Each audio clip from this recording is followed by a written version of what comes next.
교독합니다. 요한복음 19장 1절에서부터 16절까지입니다. 제가 먼저 봉독합니다. 이에 빌라도가 예수를 데려다가 채찍질하더라.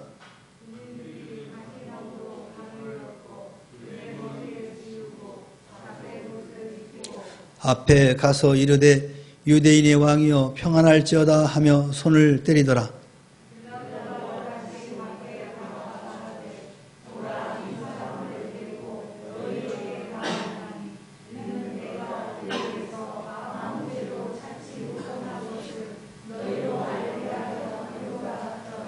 이에 예수께서 가시관을 쓰고 자색 옷을 입고 나오시니 빌라도가 그들에게 말하되 보라 이 사람이로다 하매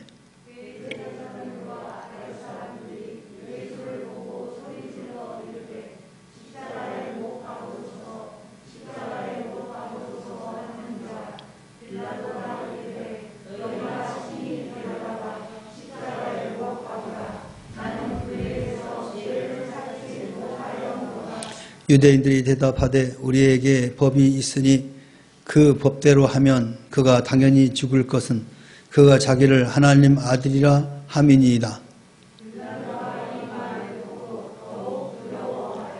다시 관정에 들어가서 예수께 말하되 너는 어디로부터냐 하되 예수께서 대답하여 주지 아니하시는지라.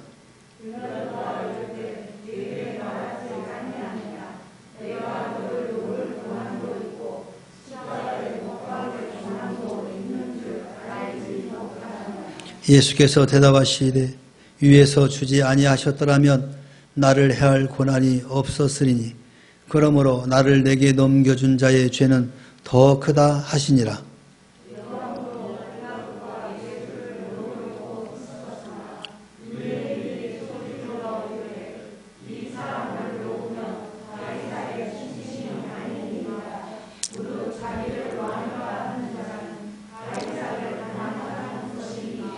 빌라도가 이 말을 듣고 예수를 끌고 나가서 돌을 깐 뜰 히브리 말로 가바다에 있는 재판석에 앉아 있더라.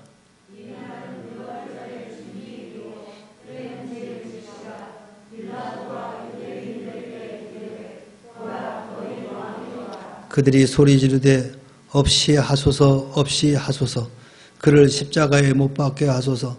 빌라도가 이르되 내가 너희 왕을 십자가에 못 박으랴. 대제사장들이 대답하되 가이사 외에는 우리에게 왕이 없나이다 하니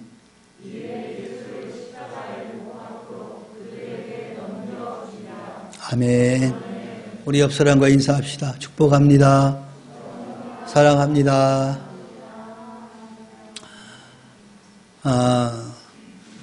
예수 그리스도께서 이 땅에 오셔서 하나님의 아들이심을 성경 구석구석에서 우리는 찾아볼 수가 있습니다. 특별히 예수 그리스도를 모르는 사람들을 통해서 예수가 그리스도라는 사실을 우리에게 명백하게 보여주고 있습니다. 오늘 본문에서도 빌라도라는 유대 총독을 통해서 예수라는 분이 왕이 아니냐 하고 반문하는 그런 현상을 통해서 다시 한번 우리는 예수 그리스도가 만왕의 왕이라는 사실을 우리에게 명확하게 보여주고 있습니다. 우리는 역사를 잘 신뢰하죠. 과거에 지나온 역사들을 우리는 배우면서 그때 그런 일이 있었구나. 그때 이런 인물들이 있었구나 하면서 배우게 됩니다. 역사는 굉장히 중요한 거죠. 지나간 과거이지만 그 역사를 통해서 미래를 우리는 볼 수 있기 때문에 역사는 중요한 겁니다. 그래서 우리 학생들, 자녀들이 공부할 때 이 역사, 한국사 이런 과목들이 개설되어 있는 겁니다. 이 한국사가 수년 동안 사라지다시피 했습니다. 우리나라에. 그러다 보니까 역사 공부를 하지 않은 이 아이들이 어느 것이 옳은 것인지 어느 것이 그런지를 판단을 못하는 그런 결과를 가져오게 되죠. 저는 뭐 정치적으로 우판이 좌판이 이런 관계 없습니다. 다만 우리가 역사를 보면서 바르게 판단해야 될 필요는 있다. 그리고 미래의 자녀들을 위해서 명확하게 제시해 줘야 될 책임이 있다라고 생각을 합니다. 그런데 많은 정치 권력가들은 그 역사를 가립니다. 자기들의 좋은 것대로 해서 자기들에게 손해가 되는 것은 가리고 자기들이 잘 되고 자기들에게 유익한 것은 부각시키는 그런 잘못된 역사책을 보게 됩니다. 이것은 나라가 망하는 일입니다. 그래서 과거에 우리 선친들은 역사를 굉장히 중요하게 여겼습니다. 그래서 목숨을 걸고 바르게 기록을 하려고 하는 인물들이 있었습니다. 그 기록이 있었기 때문에 우리가 몇백 년 우리 조선의 역사를 바르게 우리가 볼 수가 있게 된 겁니다. 우리 현대사에서도 마찬가지죠. 아이들 공부하는 그 역사책에 여러 가지 사건들이 기록되어 있죠. 최근에 뉴스를 보니까 군인들이 많이 해이해졌다. 그래서 무인 정찰기가 대한민국 수도까지 들어와도 그를 찾지도 못하고 해결하지도 못하는 이 국방에 대해서 지적을 합니다. 그런데 현재 대통령 윤석열이가 왜 그런가 하고 분석을 해보니까 군인들은 적이 있어야 된다는 거예요. 적이 대상이 있어야만 그 대상을 상대로 해서 훈련도 하고 의식도 갖추고 이렇게 한다는 거예요. 근데 수년 동안 우리나라 군인들에게 적이 없었다는 거예요. 그러니까 훈련도 제대로 않고 그냥 국방의 의무니까 그냥 들어갔다가 나오는 거예요. 그러다 보니까 이런 상황이 벌어지니까 대처를 못하는 거예요. 훈련이 안 돼가지고. 그러면서 하는 말이 대한민국의 주적은 북한이다. 확실하게 못을 박습니다. 북한에 있는 김정은이는 우리의 적이다. 이렇게 못을 박습니다. 그전 정권에서는 김정은이는 적이 아니다. 우리 동포다. 이렇게 했습니다. 그래 평화정책이다 해가지고 유화정책을 썼죠. 그런데 이 시간이 흘러서 보니까 김정은인 뒤에서 군사 무기를 개발하고 우리 남한을 위태롭게 하려고 하는 그런 일들을 도모하고 있었다는 거예요. 그게 지금에 와서 하나씩 드러나는 거죠. 왜 제가 이 이야기를 하냐?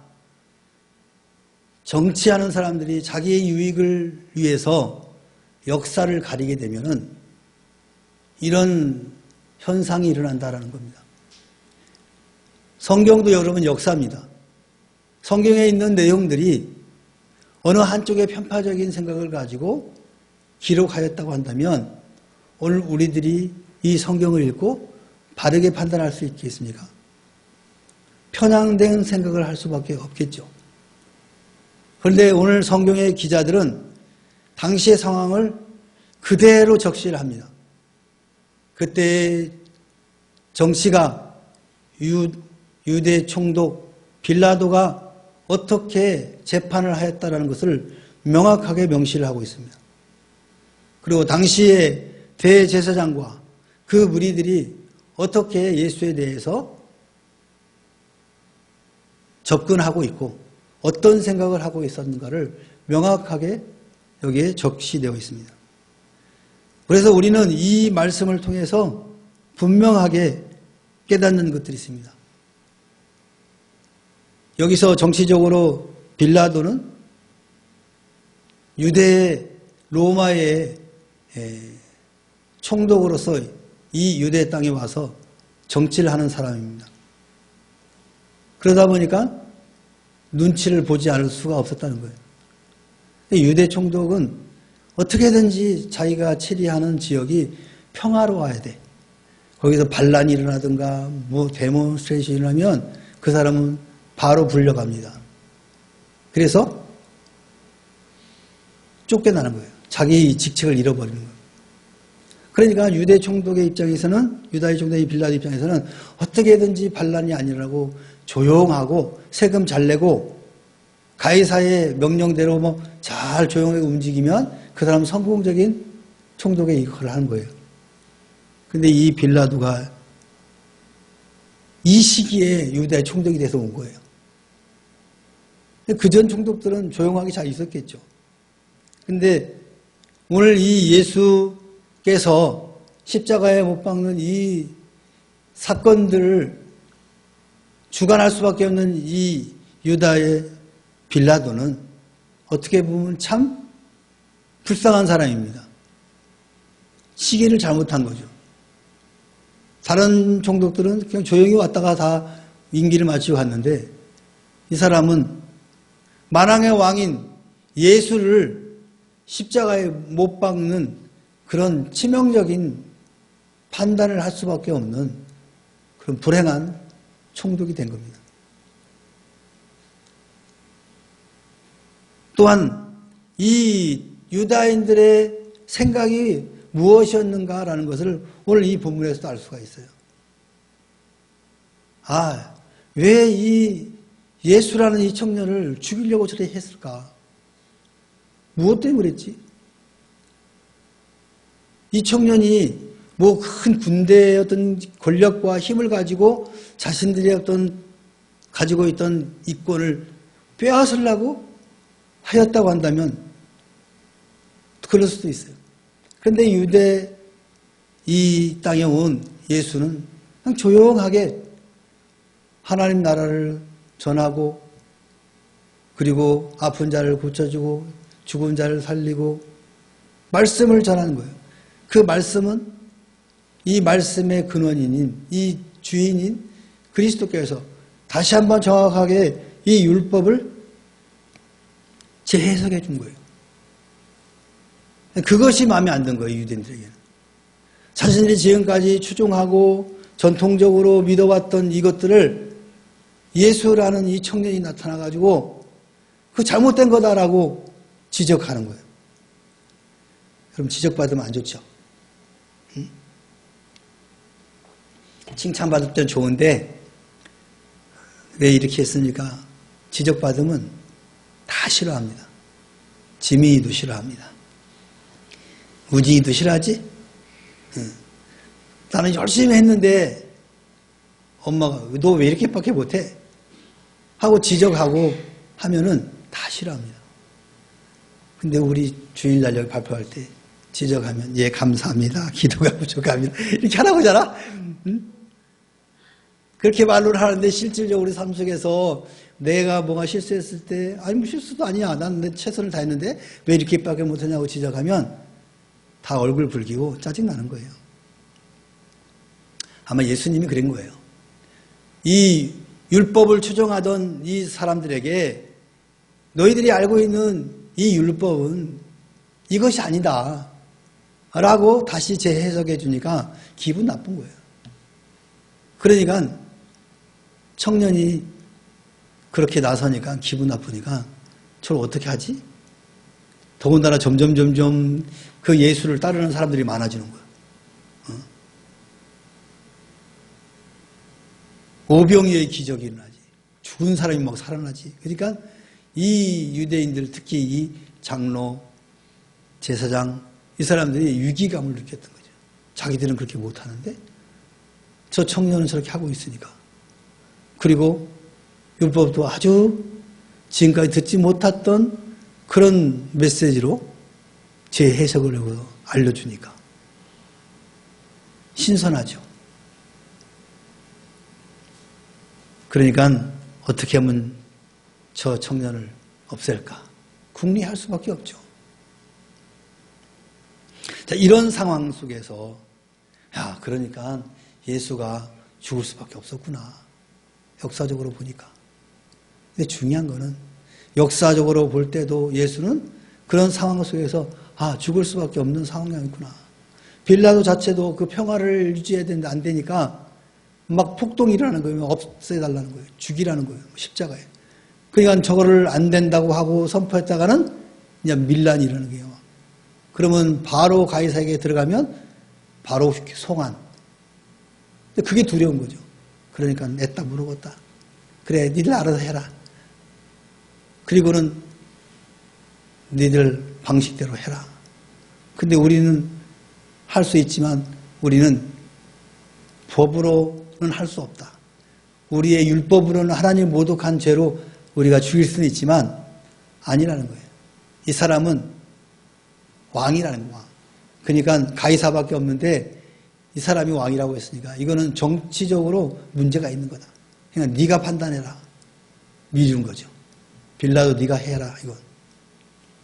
그러니까 이거를 죄 없다고 했다가는 바로 또 가이사에 들어가면은 왕은 로마 황제 가이사밖에 없는데 이걸 인정한 꼴이 되는 거예요. 이러지도 저러지도 못하는 거죠. 그러니까 너희 법대로 하라. 그러니까 또 유대인들이 그렇게 대답합니다. 결국에는 빌라도가 사형을 언도하죠. 그리고 이건 나의 의도와 관계없다. 내가 볼 때 이 사람은 아무 죄도 없다. 부언 설명을 합니다. 그리고 손을 씻습니다. 나는 여기에 관여한 사람이 아니다. 그리고 재판을 딱 끝내니까 이제 이 예수를 십자가에 못 박기 위해서 골고다 언덕으로 끌고 가는 모습들이 나옵니다. 역사적으로 보면은 아니 이 사람이 무죄인데 왜 죽었을까? 근데 여러분 성경에 나와 있어요.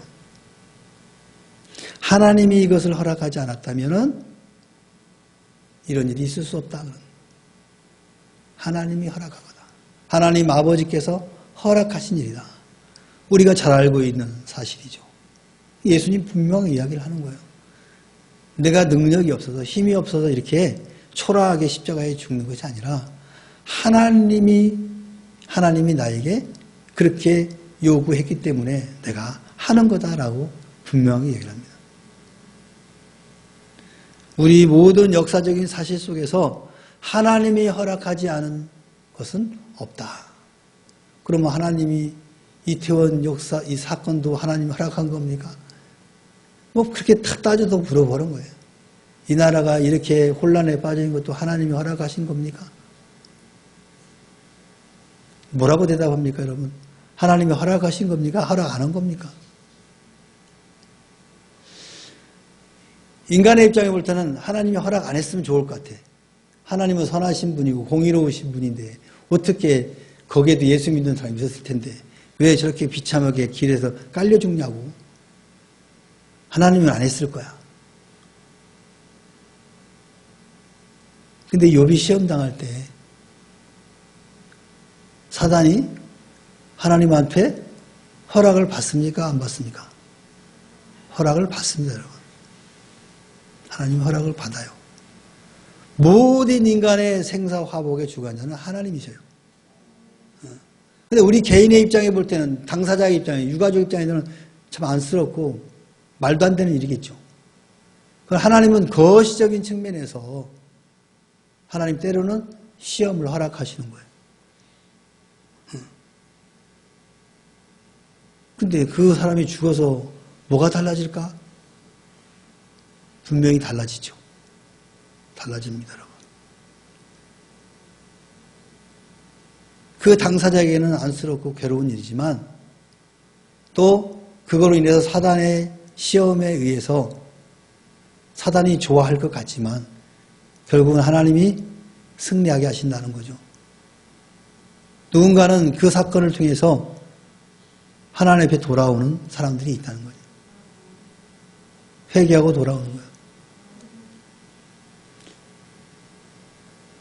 거기에 선한 의도를 가지고 그냥 한번 둘러보러 간 아이들도 있어요. 그지만 그렇지 않고 정말로 완전히 사탄처럼 이렇게 복장을 하고 그렇게 다니는 애들도 많아요. 정말로. 비키니 입고 돌아다니는 거야. 할로윈데이라고.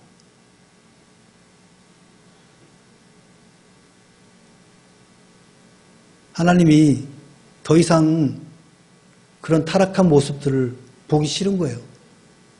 응?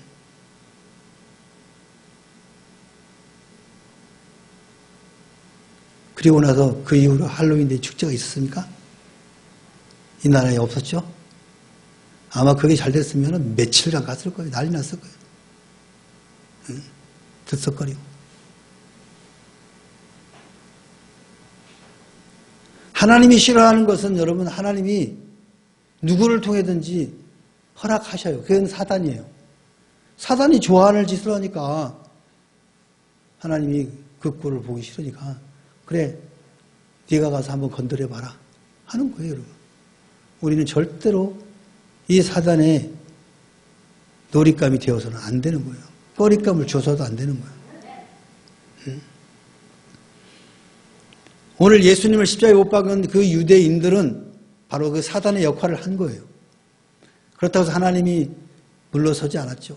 결국에는 예수를 십자가에 죽게 함으로 모든 사람을 살리는 구원의 역사가 시작된 거란 말이에요. 우리가 하나님의 백성으로 이 땅에 태어났으니까, 선택받았으니까 주님 부르실 때까지 선한 역할을 하시기 바랍니다. 인생에게는 선한 역할과 악한 역할이 있습니다. 드라마도 보면은 선한 역할을 하는 사람이 있고 악한 역할을 하는 사람이 있습니다. 어떤 사람은 악한 역할을 하는 사람의 매력을 느끼는 사람도 있더라고. 특이한 사람이야. 여러분이 뭐죠 그거?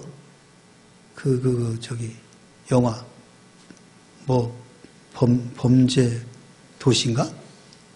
투인가 나온 거 보니까 그 막 살인하고 막 이렇게 나온 애 있죠. 그 이름 뭐요? 몰라, 어디 있어. 근데 그 친구가 인기가 짱이라며. 나는 걔만 보면 막 그 환경이 생각나가지고 막 저 뭐야 이랬는데 걔가 그렇게 인기가 좋다네. 막 그 역할을 보면 막 사람을 아주 비참하게 죽이잖아요. 그 환경이. 막 아유 저거 어떻게 봐. 그러면서 봐. 인간의 심리가 그렇습니다, 여러분. 우리 인간의 마음속에 그렇게 악한 요소들이 있는 거예요. 그래서 그걸 절제하면서 때로는 그걸 보면서 통쾌감을 느끼는 거예요. 영화가 그런 거예요. 대리만족. 내가 사람을 때려 죽일 수는 없는데 영화에서 어떤 주인공이 죽이면 와, 뭐 저러냐 하면서 속이 수련해지는 거예요. 이같이 악역을 하는 사람이 있고 선한 역할을 하면 누구였죠? 거기에서? 그 뚱뚱이. 마동석. 걔는 선한 역할이잖아. 악당을 보면 못 참아 그냥 막. 나는 걔만 보면 재밌더라고. 막 속이 후련해 그냥 막 들어다가 던져버리고 막. 역사도 마찬가지예요. 선한 역할과 악한 역할이 꼭 있어요. 교회도 마찬가지예요. 오늘 성경에도 선한 역할, 악한 역할 다 있잖아요. 오늘 우리 명목교회 성도 여러분들은 다 선한 역할 하시기 바랍니다. 그래서 주님 부르셨을 때 잘했다 칭찬받는 우리 모두 되기 바랍니다. 가룟 유다처럼 예수님 따라다니다가 종말은 예수를 파는 그런 어리석은 자리에 들지 않도록 늘 깨어서 기도하시고 깨어있는 삶을 사시기를 주의 이름으로 축원합니다. 기도합시다. 사랑의 하나님 아버지 고맙고 감사합니다. 오늘 또 우린 성경의 역사를 통해서 예수 그리스도께서 만왕의 왕이시고 구속주이심을 다시 한번 알게 하시니 감사를 드립니다. 역사에는 선한 일을 담당하는 사람이 있고 악한 역할을 담당하는 사람들이 있습니다. 하나님, 우리는 선한 역할을 감당하는 선한 백성들이 되게 하여 주옵소서. 그러기 위해서는 늘 깨어서 기도하게 하시고 내 영이 깨어서 하나님을 향하여 늘 서 있는 우리의 신앙이 되게 하여 주시옵소서. 하나님 우리를 통해서 영광 받아 주옵소서. 예수님의 이름으로 기도하옵나이다. 아멘. 하늘에 계신 우리 아버지여, 이름이 거룩히 여김을 받으시오며 나라 임하옵시며 뜻이 하늘에서 이룬 것 같이 땅에서도 이루어지이다. 오늘날 우리에게 일용할 양식을 주옵시고 우리가 우리에게 죄 지은 자를 사하여 준 것 같이 우리 죄를 사하여 주옵시고 우리를 시험에 들게 하지 마옵시고 다만 악에서 구하옵소서. 세계 나라와 권세와 영광이 아버지께 영원히 있사옵나이다. 아멘.